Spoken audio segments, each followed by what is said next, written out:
Hey guys, Savage Joy here with Real Progressives. Tonight I am joined by California Green candidate Kenneth Mejia. Thank you for joining us, Kenneth. We really appreciate it. Hey, thanks for having me on. Absolutely. So you're a candidate in District 34, which is an LA area. And you actually ran last time as well as a Green. And what inspired you to run again? Yeah, so this is actually our third time running for Congress. And we first ran in 2016 as a write-in, and I ran in the Democratic Party as a write-in. And I ran again last year as a Green Party candidate in the 2017 special election. And we're running again because we're making some good headway out in Los Angeles. A lot of people are very receptive to the Green Party. You know, LA is a very progressive, liberal area. It's a deep blue. We're going to turn to green. But there's a lot of suffering here. I mean, in our district, a lot of people, you know, average family households make around $36,000, and that's a family of four. And so people are suffering. There's also the fact that we have a lot of immigrants here. We're very diverse in LA. And so we're not stopping, and we actually feel that we have a good chance in winning this time. And that's why we're running again. Yeah, I mean, I'm in Pennsylvania, but as someone being on the East Coast, it kind of seems like if someone is going to go third party, it would be California, just because you guys are pretty you kind of represent third parties, and you're very like progressive and open-minded, and so I could see if you guys could set the precedent, I think it would be huge. Let's see. Those shirts with the continents as a tree are beautiful. Thank you.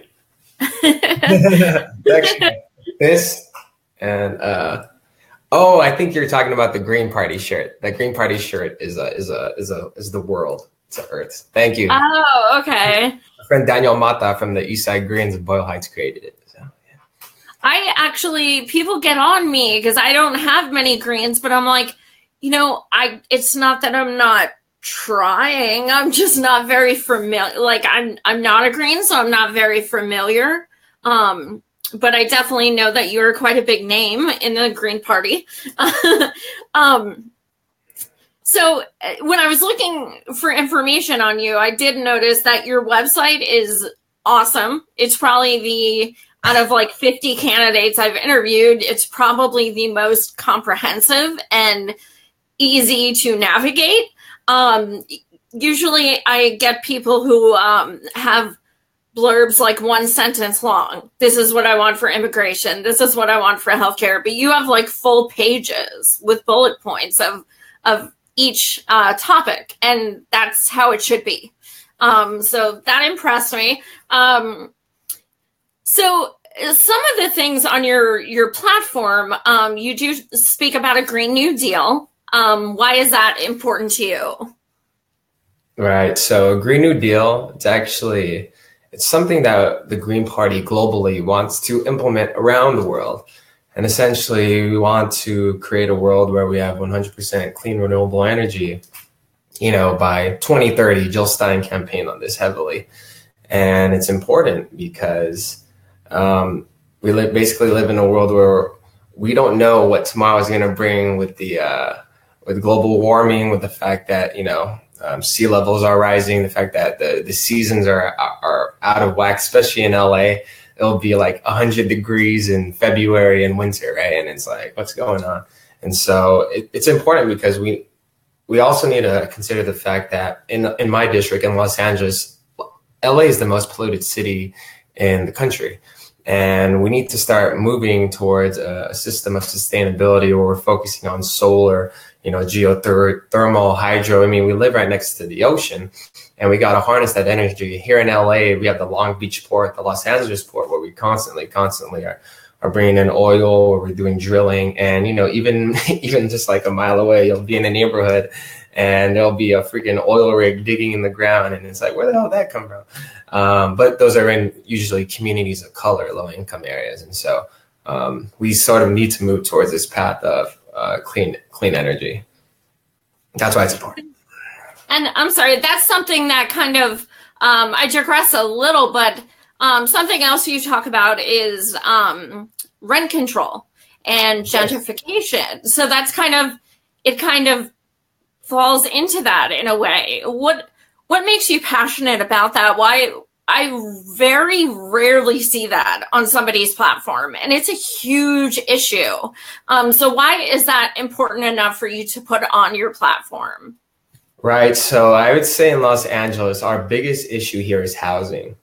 Average rent in Los Angeles around here is around $2,700 for a 2-bedroom. And like I said, people in LA only make around $37,000 in some locations. In the district, people only make $26,000. That's a family. And so rent is probably the highest expense for people every month. And LA is very cost burden when it comes to rent. And if you think about it, LA has a lot of apartments. We're building up a lot. We're building luxury condos, but there's nothing for affordable housing. And so once you see these approvals of these luxury condos or these new targets that come into the community or Walmart or whatever, it ends up lifting the value of property. And so rent goes up and people end up getting displaced. And you have communities like Boyle Heights, like 90%, Latinx population, and they're literally going in there buying property, and they're jacking up people's rents by $800 from $1,000. And so we need things like rent control, because that's one of the best ways we can prevent people from getting displaced who don't make a high income. These are people who we're talking about who make $30,000, $40,000, who've been living in their communities their whole lives. And then all of a sudden they get hit with a $500 rent increase. And it's just like, that's not right. So gentrification is huge. And it's also one of the leading causes of homelessness in Los Angeles is people can't afford a place to live. So that's why it's important. And it's not just here in LA, it's everywhere in the United States. So mathematically, have you kind of come up with things like what you would suggest as what is a feasible monthly rent for someone with children or what have you? Or like, do you have actual numbers to propose? Should it come down to that? Right. So affordable housing in Los Angeles, and I think even in the country, there's a guideline. And if rent is 30% of your income, that is considered affordable. In LA, a majority of people pay over half of their income to rent. And so one of the things that we could look into is we look into area median or average incomes in locations, sort of work with cities and local governments to essentially cap, rent increases. And so there's two parts to the housing. There's one, we need more public housing. We need to build more, for low-income families. And number two, we need to protect those that are already in, housing, who are already renting. So the rent control would help those people out.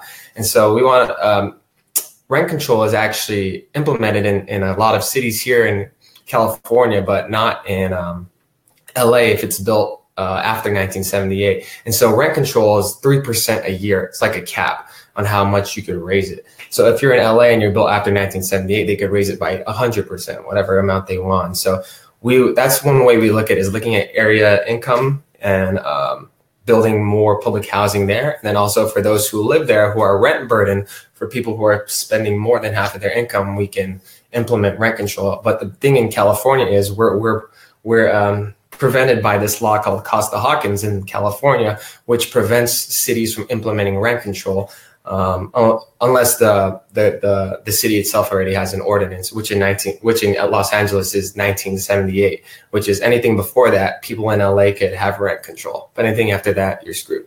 So those are sort of one of the ways we would look at it. Wow, as someone in Pennsylvania, I just can't fathom paying that much. I just, oh my gosh, I wouldn't be able to. Like, there's no way. A few people are bringing up a federal job guarantee. Do you support that?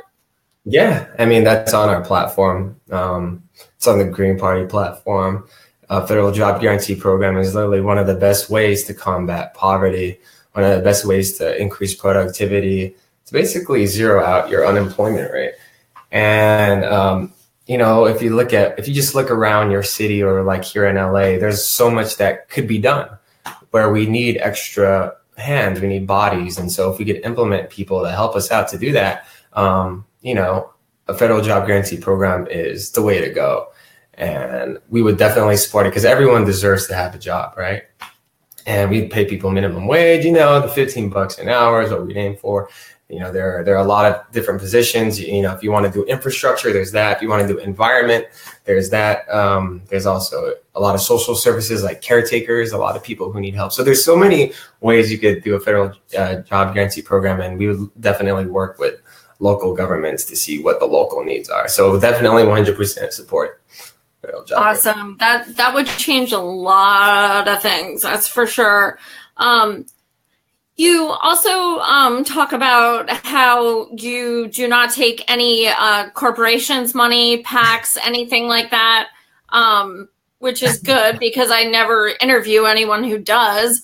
That's like the first thing I look at. So I see you kind of took from Bernie and you do the $27 donation thing. What made you decide to go that route and not depend on anything from corporations? Well, if you sort of think about where we are at in society, like all the problems that have been created, the fact that we don't have health insurance as a right or housing or we're getting displaced or whatnot, it has to do with the fact that big money plays a role in our policymaking. And so how am I going to represent a community of Los Angeles, people who make $26,000 a year as a family or even $50,000? How am I going to represent them if I'm receiving money from the very same interests that are beating my community down? And so it's, to me, it's immoral. It doesn't make sense. We're broke, like as a campaign, we don't have a lot of money, but we have a lot of grassroots support. And that's one of the best things about our campaign is we have a lot of people helping us, knocking on doors, making phone calls. And, we're lucky to have progressive outlets like Real Progressives here who are giving us a chance because the LA Times is not going to cover us. The corporate media is not going to cover us because, we're the worst enemy. So that's why we're very proud because it's about being principled. So, yeah. Yeah, I was actually going to bring your campaign up in that regard because it is so grassroots. I mean, I was looking at your Facebook page, even your personal one, and the amount of volunteers you have saying that they go door to door and phone bank and everything is just, it's astonishing. It's pretty incredible. It's like, it's almost like reinvigorating that burn we felt, it's like people are like actually passionately getting behind you and doing that work that we need people to do to get progressives. So that was pretty awesome. You have a good crew for sure. Something else you talk about, which you just kind of touched on a little, is single payer. So what is your passion about that? Why do you think we need that the most? Yeah, so, single payer is also the issue of, our time in the country. People need healthcare, whether they're 30 million people who are uninsured, and as time goes on, people become more uninsured, but people are not talking about those who are also underinsured. There's a lot of people who just have basic insurance who doesn't cover anything. And so it doesn't make sense to me that people have to die or have to get sick with cancer or can't get any preventative care because they can't afford it or they get denied. And I think that's wrong. And if you think about America being the greatest country ever, and we're the only industrialized nation to not guarantee it, it's sad. And so that's why we want to fight for healthcare. I mean, as a right. And in our district, 1 out of every 5 people don't have health insurance. And it's sad because our current congressman only talks about saving the ACA, saving the Affordable Care Act, but that's not working either. So that's why it's huge. We need single payer. And unfortunately, California had a chance to pass it last year with this Democratic supermajority, but the Democratic Party killed it.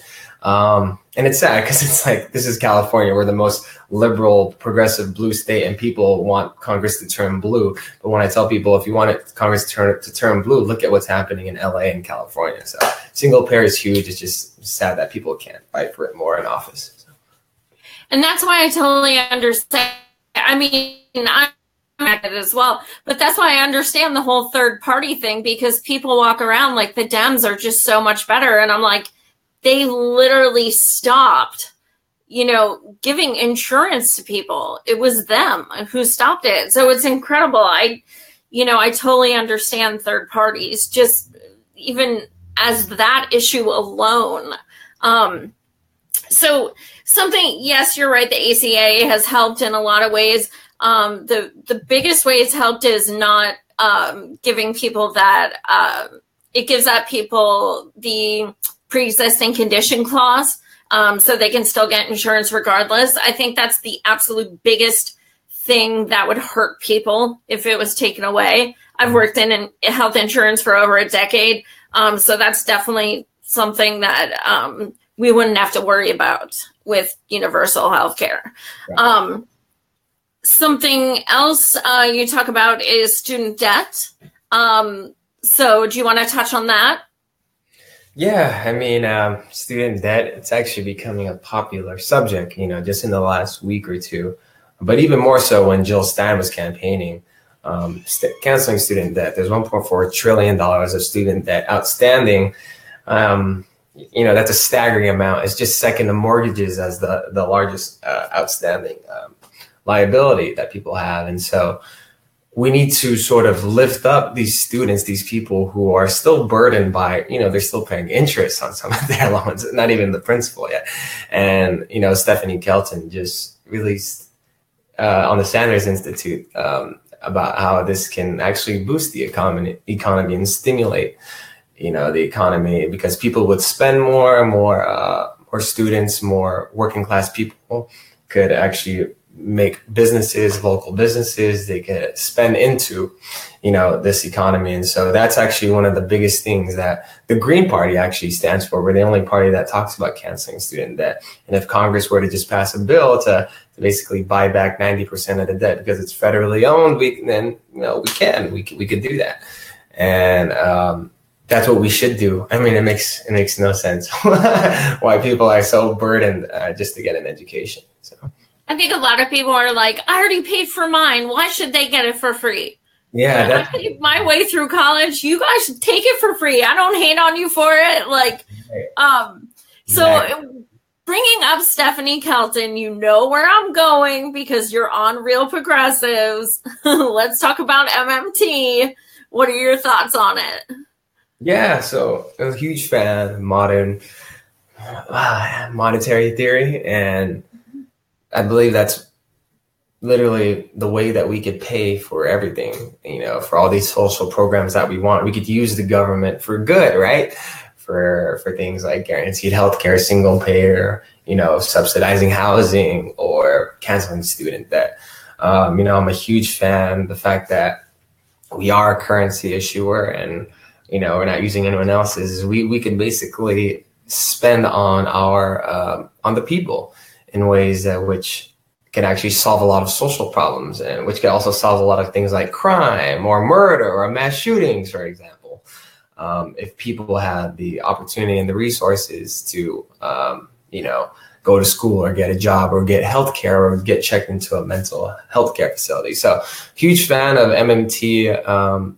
The government should use it more. The fact that we spend so much money on our military, we just increased our spending. That's not our tax dollars. That's literally Congress approving a bill and then funding it,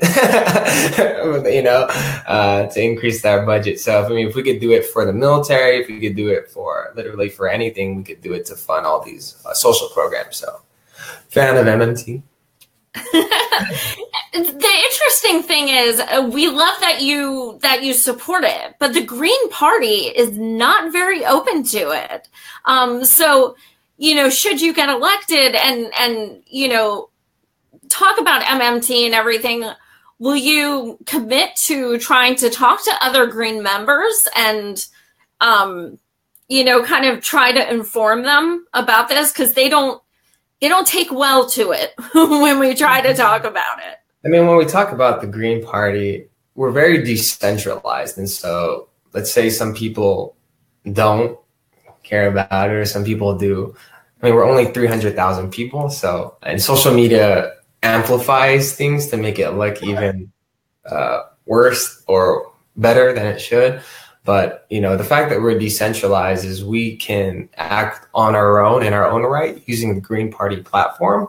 And so definitely, I mean, that's something we'd be talking about. And, it already exists. It's already how things work around this country in terms of funding.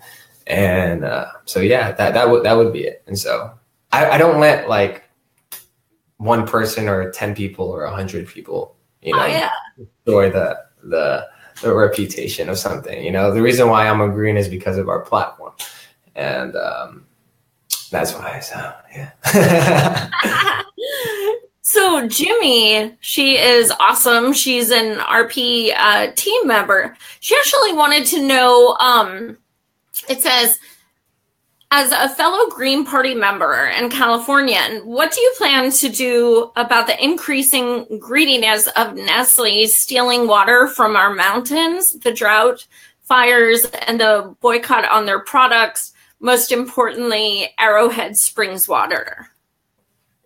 Yeah, so I think even federally, right, because we're going to be in Congress, I think there should be absolutely no privatization of our lakes, of our ocean, basically any water source that we have, especially that we use for clean drinking water. So if we were in Congress, we'd definitely try to pass laws or write legislation that would protect the privatization of these, local resources, especially you see what's happening in Mexico or what's happening, like I said, in California with Nestle.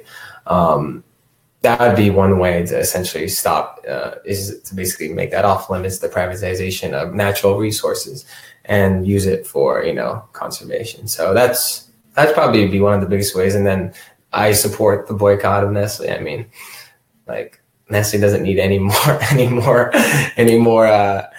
money or whatnot. It's already thriving by itself. And that's sort of what the system does, right? Is Nestle acts based within a set of rules and legislation that they're allowed to do that. And so it's up to us as politicians or legislators to say, no, you can't do that. Let me write a law. Boom. Now you can't do it anymore. You can't privatize. You can't take this water, and you can't, force people to work under terrible conditions of $8 an hour. So that would be. Seriously. Absolutely. You talk a lot about immigration. What are your thoughts as far as DACA and what's going on right now? Yeah, I mean, what do they have? They have until March, right? Is that when when it is finished? 800,000 dreamers are essentially at risk, but there's 12 million people who are undocumented in this country. So it's sad. The Green Party's stance is full legal status for all immigrants, all 12 million. And that's our view too, especially growing up in LA. You see the diversity, you see, everyone who comes from different countries and whatnot. And so what's going on in Congress with Donald Trump, it's bipartisan. The Democrats could fight harder for it if they wanted. They could keep the government shut down as long as they wanted, but they don't. And so,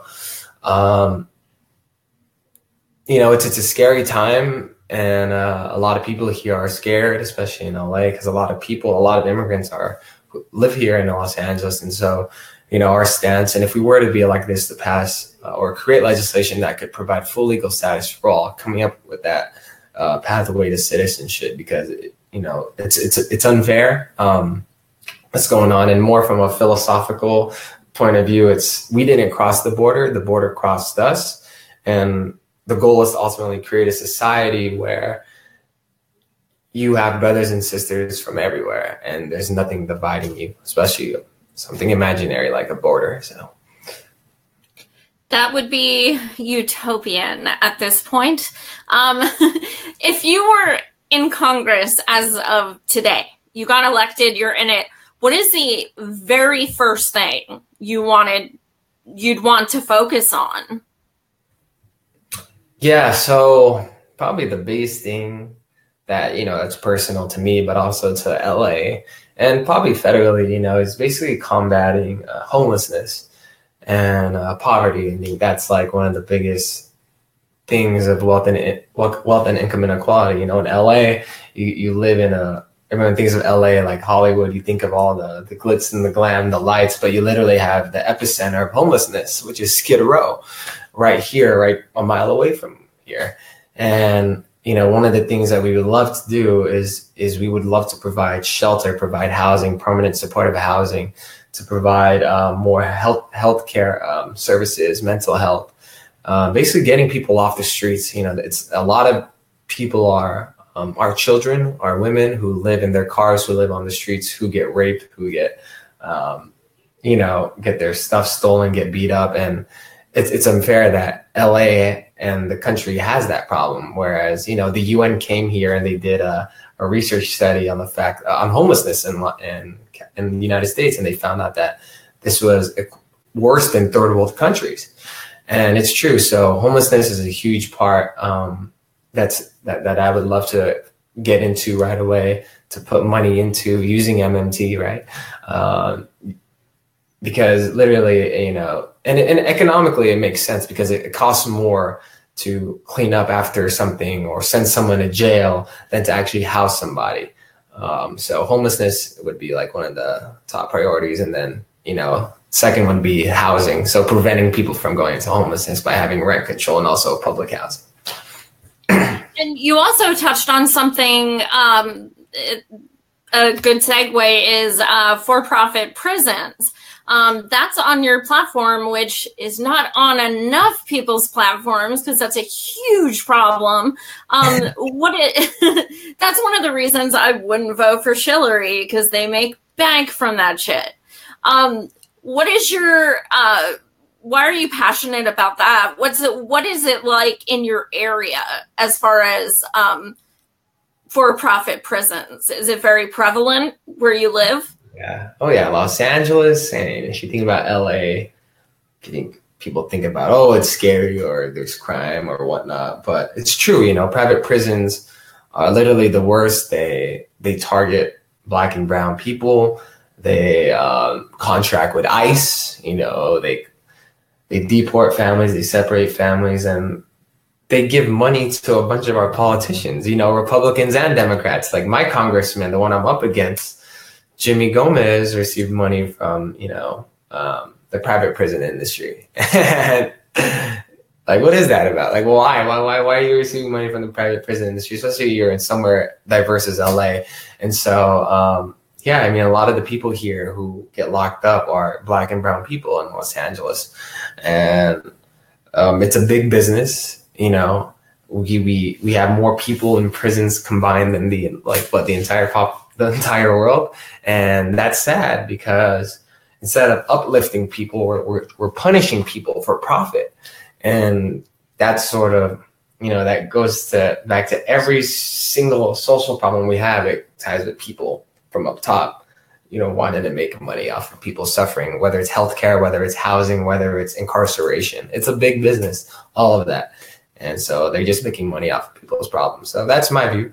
And ban it. Absolutely. And somebody else, Melissa Guevara, just said that they are trying to push through a $3.5 billion jail expansion in LA County, which is just disgusting. Let's see. Just checking out people's comments.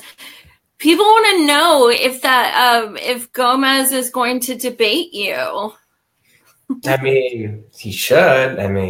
Yeah, totally. But do you think it's feasible? The way it works and what I've seen here is they do candidate forums. But we treat it like debates. Like when last year, if you guys go to our Facebook page, you'll see our videos. Like I'm like jumping off stages. I'm like running into the audience, like shouting. I'm like preaching. to the audience, like what are campaigns about, why you shouldn't vote for this person. That's how it's going to be when in the primary. But once we get past the primary, it's going to be, one-on-one debates. And I think it's not in his best interest, because I think he knows we're going to destroy him when it comes to talking about all these issues we just talked about, because he can't go against this party who, is basically against, or they say they're for it, but they're not pushing for it. But we'll push for that, especially in these forums and in these debates. When we get, we're going to make it to the general. So yeah, it's going to be good. Well, you better film that shit if it goes down, because I need to see that. Popcorn in hand. That would be rad. What is something else that we haven't touched on that is something that you are just hoping to get into right away should you get elected? Homelessness, housing, single payer education, immigration. We talked about all that, private prisons. What else is there? Federal job guarantee. Dude, we talked about my whole platform already. Well, you know what though? Voting. You are one of the very few people who talk about election reform. Exactly. That is like one of the hugest issues, period, in all parties. Yeah, and I think, to answer your question, I would say election reform is our biggest thing. And so we push for ranked choice voting right away. You have the democracy. It's more democratic to vote for people who you want versus, who you're scared about getting elected. So you vote for the lesser of evil. Ranked choice voting would be a big one. Proportional representation is a big one. Another one that we'd be fighting for is automatic voter registration at 16, because we want to empower the youth. Move towards paper voting. What else is there? Can you just kind of describe ranked choice voting for some people? I know a lot of people haven't heard of that before. Yeah, so ranked choice voting essentially allows you to rank your candidate from first to, let's say, 4. Let's say the last election, right? It was Hillary Clinton, Democratic Party, Donald Trump, Republicans, Jill Stein, Green Party, and Gary Johnson, Libertarian. So you have 4 candidates. Let's say you have ranked choice voting implemented. What you would do is you would vote for your first option. So let's say you really want to vote for Jill Stein. So you rank her as number 1, and then you have to rank 2, 3, 4. You're like, all right, I'll rank Hillary Clinton number 2 because I don't want Trump to be elected. And then I'll rank Gary Johnson as 3 and Trump as 4. And essentially what that does is once you rank your candidates and it's tabulated, it'll calculate how many votes that Jill Stein got as number 1. And let's say she ended up getting 4th place, right? Like, she got 4th place. Your vote then wouldn't be thrown away, which is, the criticism that we get is you're throwing your vote away. Your vote would then go to your second vote, which would be Hillary Clinton. And so it would keep going for multiple rounds until a candidate reaches 50 plus 1%. And so that's how ranked choice voting goes. You're never scared of voting for somebody. If we had it, it would be more democratic. And that's the reason why in Maine, where they passed it, that there's bipartisan legislation by Democrats and Republicans to repeal it. And so it would allow third parties to rise, like the Greens and more independent voices. And so that's ranked choice voting. It sounds like the epitome of democracy. I love it. Yeah, it exists already. Yeah.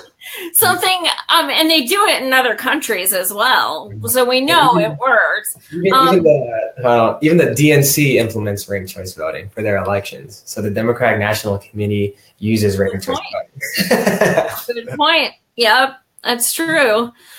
Something else that I think of whenever I think of voting in California, like during the primaries when they stole over 3 million paper ballots from Bernie and they wound up in boxes.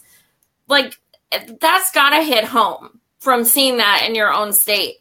What are you doing? Like, I know it's too late now to implement any of these things. What are you doing as far as your volunteers and everything? What are you doing to just encourage them to just be aware of any kind of shit anyone tries to pull. Right. So, especially last year, we were focusing a lot on election integrity. That is a big one, especially like you said, what happened in California. So during election time, we actually have a lot of poll watchers, volunteers who come by, watch it to make sure nothing shady is going on. They look at the count, people who voted to make sure that they're listed on the list. We have people who go to Norwalk who do the counting of the ballot. Norwalk is where the LA County Registrar is which is where they, process the ballots and everything. So we have people there on election day. And what else are we doing? That's pretty much like one of the main things we're doing in order to protect us, especially in this election. Right now. Yeah.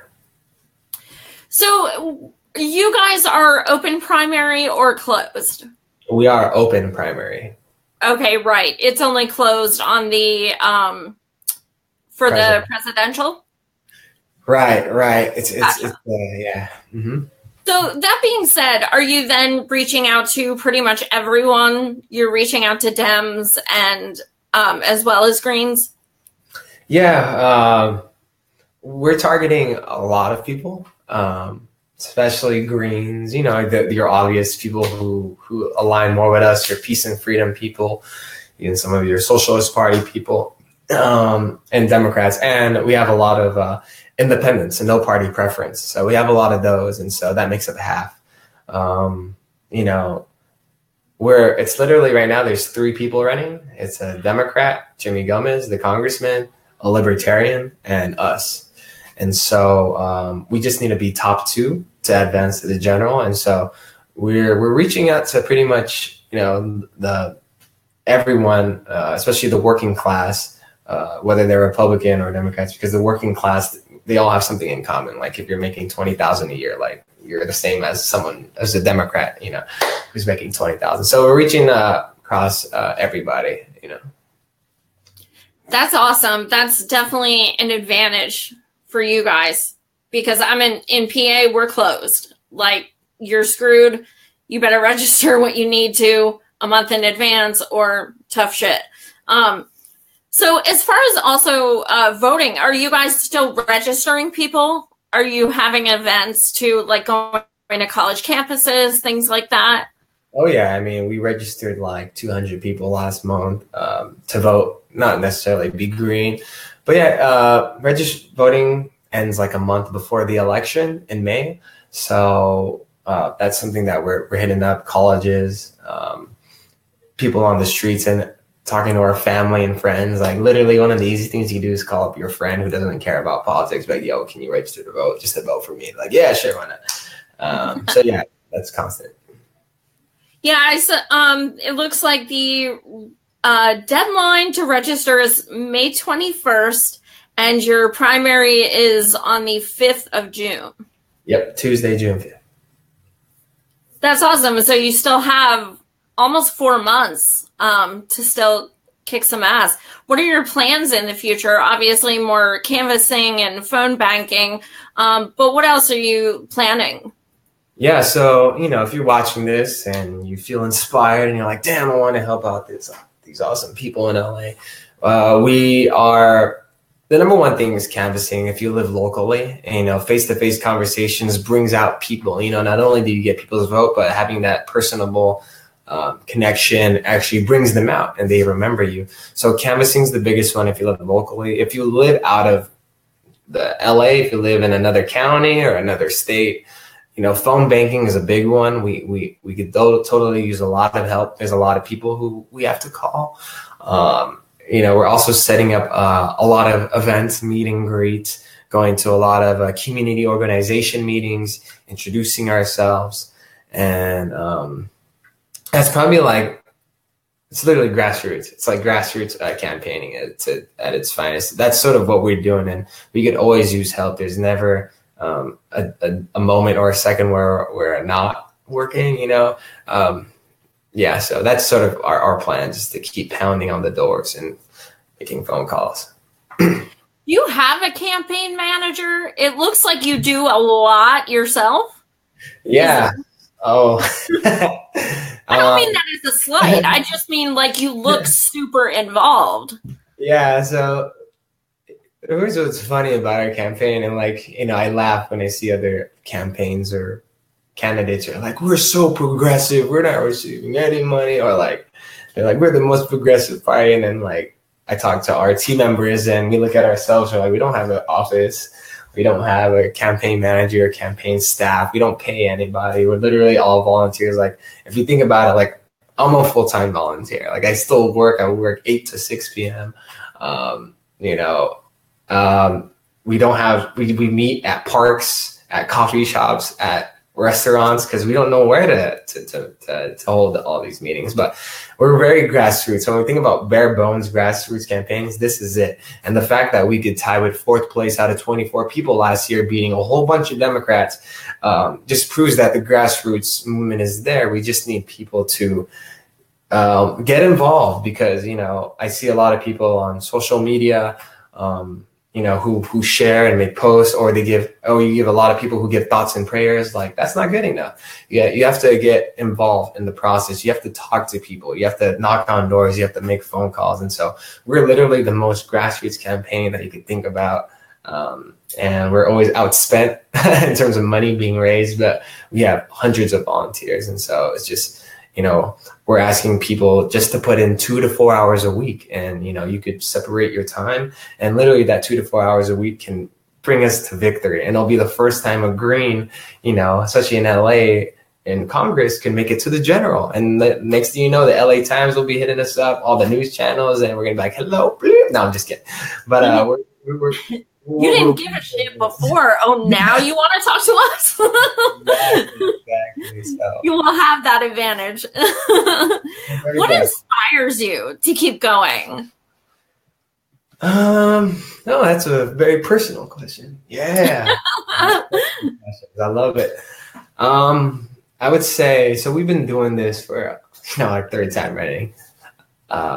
What inspires me to keep going is, seeing people every day, especially where you grew up as a kid, or, and then just seeing that people suffering, seeing children suffering, seeing single moms not being able to pay for their kids' school or get them lunch, or, seeing people who have cancer, but they can't get treatment, or seeing, mass shootings, for example.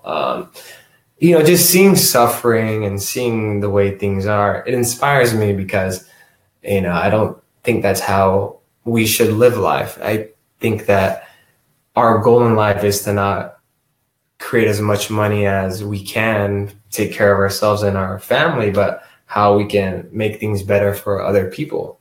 So, I grew up, my mom raised me, and we had enough. We had enough to get by, and she took care of me. She put me through school, and I ended up getting like a great job. I graduated college in 2 years. I was making 6 figures at 25, and but that was never good enough. And so I quit that job, and I went to another job, and of course I don't make as much as before, but I'm still okay. And I think, knowing where you come from and then seeing the suffering that happens around you, you sort of realize like there's more to life than just partying, traveling with your spouse or your family to another country, or living the life. I think for me personally, it's about uplifting others and giving them the opportunity. Don't live vicariously through me, through my travels. I want you to be with me, and so that's what inspires me. So if there's one thing you want our audience to take away, to leave them with, what is a final thought you want to give to them so they feel inspired to look into you more? Yeah, so, I just want you to see our campaign as a campaign of ordinary, hardworking people just like you who are watching this, who want to make a change, but you don't know how. This is that, we're not polished politicians. I'm not, that's for sure. we're just ordinary people, you know, we're students, we're parents, single moms, we're immigrants, we are full-time workers who are just trying to change the world because our government is not doing the job. And so if you could help us out, you know, we'd really appreciate it. And we're only asking for 2 to 4 hours a week. And if you could put in 2 to 4 hours a week over the next 3.5 months, we can win, because that's what the government wants. That's what the establishment wants. They don't want you to organize. They want you to stay busy. They want you to give the excuse that, oh, well, I can't help you, Kenneth, because I'm working late. Like, that's what they want. And so we're going to keep working late. We're going to keep working 80 hours a week if we don't do anything. And so this is our campaign. That's what I want to leave you guys off with. If you can't volunteer physically, help us phone bank. Or if you can't do that, you know, donate. You know, help us donate whatever you can, because campaigns are expensive, and we're actually using all our money to reimburse and pay for meals and gas for volunteers who can help. So that's it. Yeah. That is awesome. That's one of the coolest things you could do with donations. Awesome. Do you want to give your Facebook, Twitter, website, all that fun stuff? Yeah. So if you want to help us out, you can always visit Mejia4Congress.com, MEJIA, the number 4 Congress.com. And you could sign up to volunteer. You could also donate there. You could see our platform. You can see our issues. Or you could also hit me up on Facebook at Kenneth Mejia for Congress. And you could always send me a message. I'm very personable. If you want to help out, I'll respond. It might take a while, but I will respond. And, you know, Twitter, 25 for Congress, and Instagram, Kenneth Mejia for Congress. So check us out. And, you know, I want to say thank you again to Real Progressives. You know, last year, Steve put me on, and now you are putting me on, Joy. So I want to say thank you so much for giving me this platform and this opportunity. Absolutely. You need to read these comments when we're off, because you have some love. People are feeling you. So it's good. It's good. People like your authenticity. Yeah, read some of the ones from the ladies are really good. No, I'm not wearing my glasses, so like I can't see anything like that you guys are talking about. So. Well, thank you so much for joining us. To all of our viewers, thank you so much for watching. As always, I'm still booked a few weeks out. I'm still doing Monday, Wednesday, Friday. 9 p.m. Eastern. And tomorrow I'm actually going to be doing a special show because it's my 50th, which is insane. I just realized that today. So tomorrow I'll just be doing like a few minute thing by myself. And I also had a request from a New York candidate, Sander Hicks. He's doing an event tomorrow in Sacramento, California, from 3 to 5, justice for Palestine and peace for Iran. So I promised I would get that out there as well. So again, thank you guys so much for watching, and thank you so much, Kenneth. We wish you the best of luck. Yeah, thank you. Hopefully we're on one more time before our election. Absolutely. Absolutely. Take care. Take care. Bye, guys.